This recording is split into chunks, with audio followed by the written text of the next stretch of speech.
today we can continue the series on the last three superpowers, and in this current section we're looking at the nation of China. We've obviously identified in this series thus far that there are four superpowers revealed to Daniel in Daniel chapter 7, the vision shown to him by God. The one was the lion, the second was the bear, the third was the leopard, and the fourth was the great destructive beast. The lion we've identified as the United States of America, the bear we've identified as Russia, the leopard we've identified as China, and the destructive beast we've identified as the faith of Islam. And so we see that all four beasts are in the earth today, and it just, as I say, gives us some indication as to just how close we are to the end of the age. And so in today's discussion we want to continue looking at the leopard beast. And specifically today we want to discuss the globalists' agenda for China, because as we'll see as we go through today's discussion, their playbook for China is almost exactly the same as their playbook for Russia.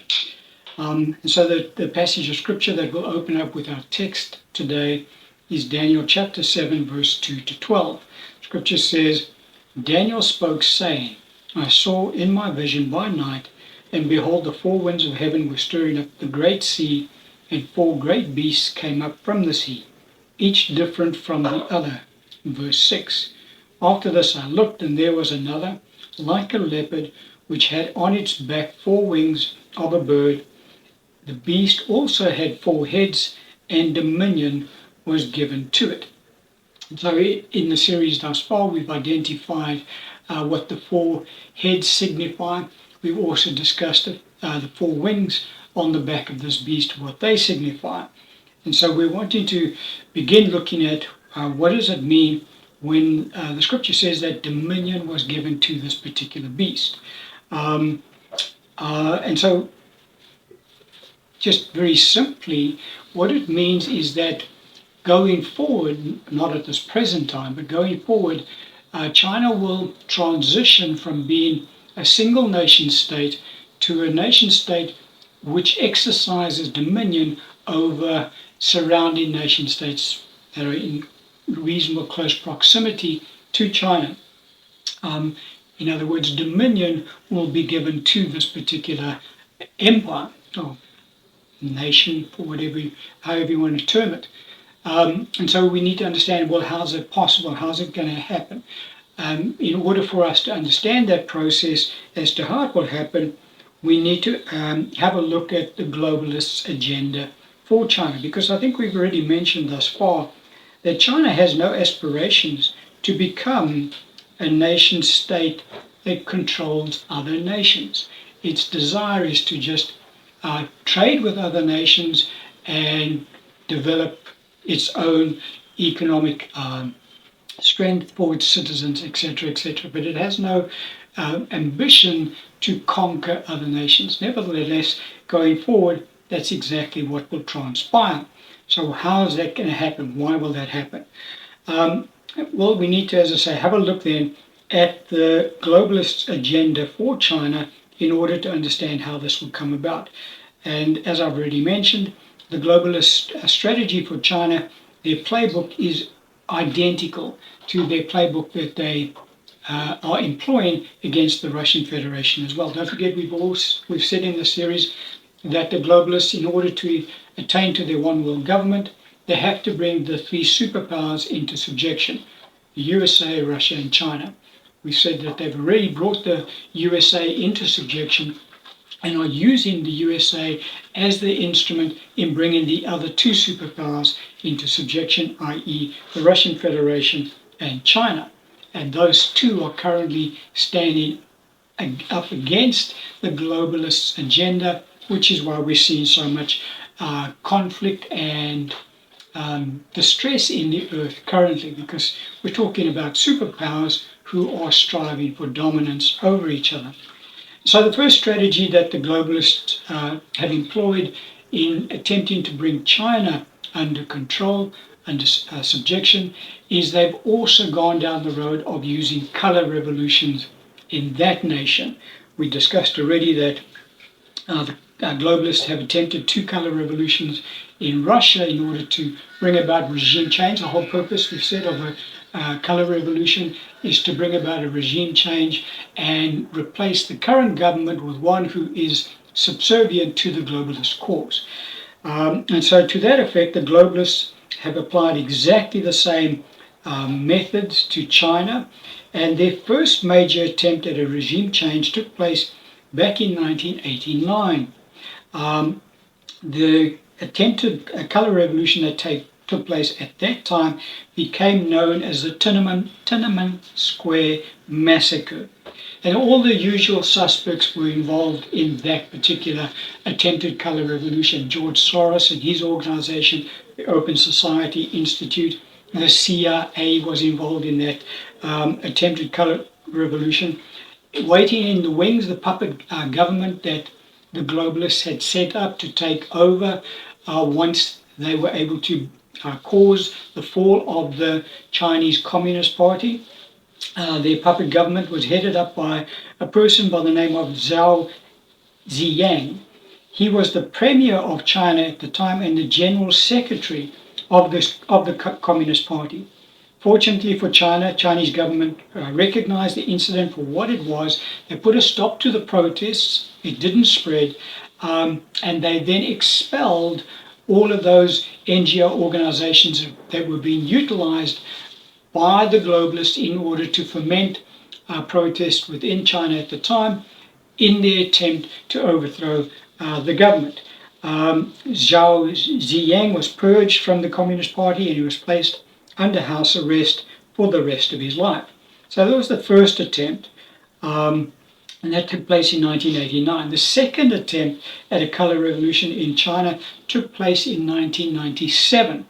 In that instance, the CIA had created this movement in China called the Falun Gong movement. My pronunciation might be a little bit off.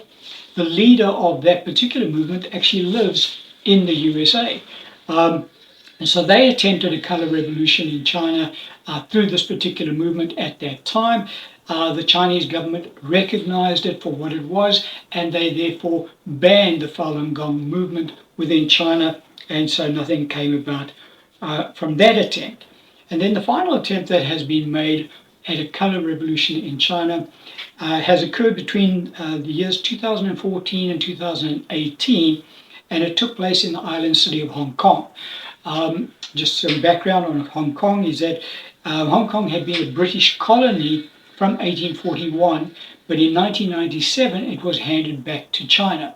Now, when Hong Kong was handed back to China, an arrangement was made that Hong Kong would continue to govern itself by a democratic process and not be subject to the rulership of the Chinese Communist Party. The globalists capitalized on that issue and fomented an attempt in Hong Kong to bring about independence from China. China eventually had to step in, and they brought about the enforcement of CCP rule in Hong Kong. And the democratic process as such was thus done away with. And so they averted that color revolution as well. And so there have been 3 failed attempts at color revolution within China. The globalists have not been successful in that endeavor. And so they've then gone to the second strategy which they employ, which is to isolate the target nation with hostile nations in order to bring about pressure on the target nation to effect regime change. And so to that effect, the globalists have used the USA along this line, and to that end, the United States of America in 2022 National Defense Authorization Act provides a detailed blueprint for surrounding China with a potentially suffocating network of US bases, military forces, and increasingly militarized partner states. The goal is to enable Washington to barricade China's military inside its own territory and potentially to cripple its economy in any future crisis. And so the US strategy is to develop an unbroken chain of US armed sentinel states stretching from Japan and South Korea in the northern Pacific to Australia, the Philippines, Thailand, and Singapore in the south, and India on China's eastern flank. Meant to encircle and contain the People's Republic, ominously enough, Taiwan too is included in the projected anti-China network. And so, very clearly, this particular strategy is ongoing. It's being implemented more aggressively as time goes by because the USA, we understand that in a series we've discussed it thus far, the USA have bought into the globalist narrative because the political elites, by and large, of the USA have become subjected to the globalist cause. They've bought into it completely. And so they are using the USA's hegemony, what's the word I'm looking for,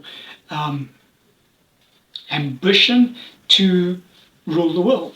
The USA really is attempting to do just that by bringing both the Russian Federation and China under its control. And so this is one of the strategies that they're employing. They are being very aggressive in it. China is obviously very concerned about it and is attempting to prevent this isolation strategy that the United States and the globalists are attempting to employ. It's quite open. It's not just the United States of America, because the European Union, NATO have bought into this strategy as well. And so you can see the collective West are attempting to isolate China at this particular point in time.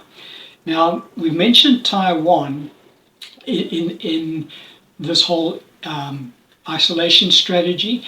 The whole point of Taiwan is to utilize Taiwan in the third strategy, which is to initiate the proxy war against China. Just as NATO has used Ukraine as their nation to initiate the proxy war against the Russian Federation, so it is that the USA plus its allies are attempting to use Taiwan in a proxy war against China. Now, the reason that they need to cause that proxy war to break out is because they need to be able to sanction China economically. Again, they're going to try to do exactly the same thing to China as they've been trying to do to the Russian Federation.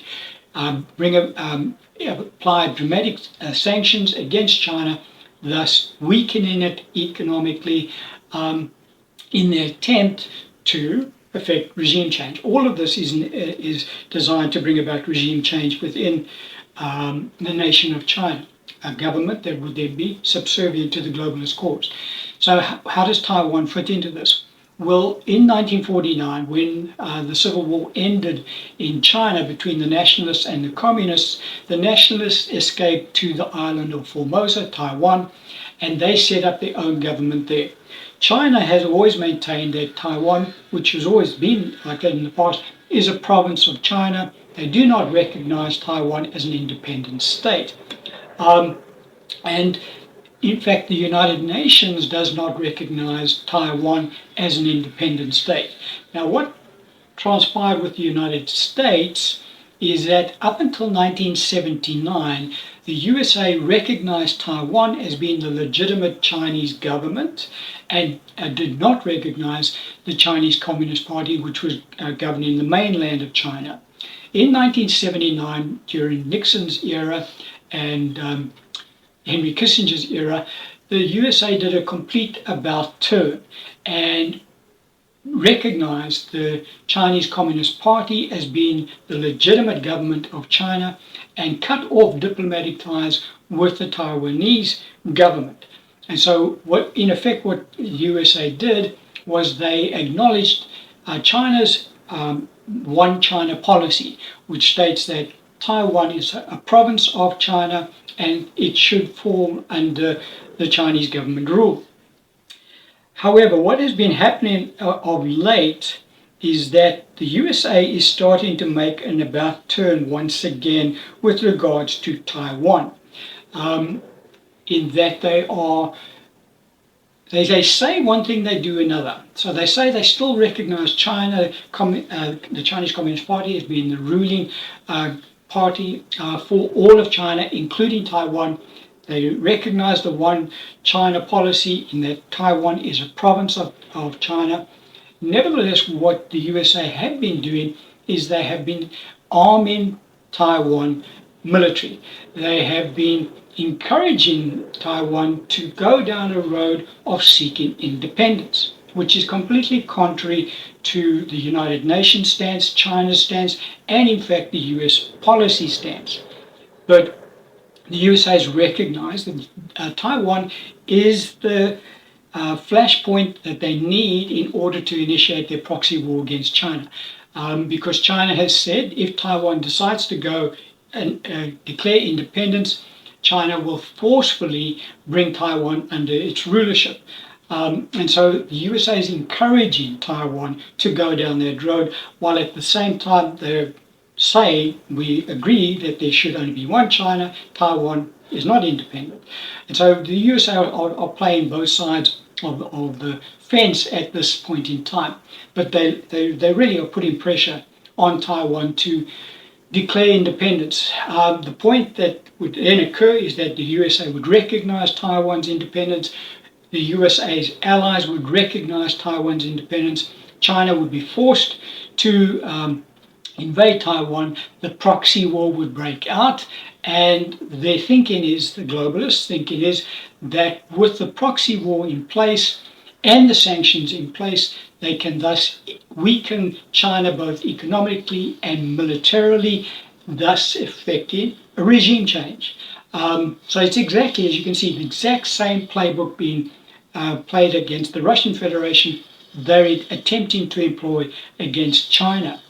The only difference at this point in time is that the proxy war has not yet broken out, and China and the USA hasn't got all of its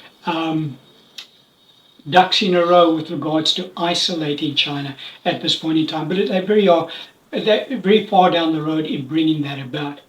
And when they think that they have all their ducks in a row, they will encourage Taiwan to declare independence, thus the proxy war would break out.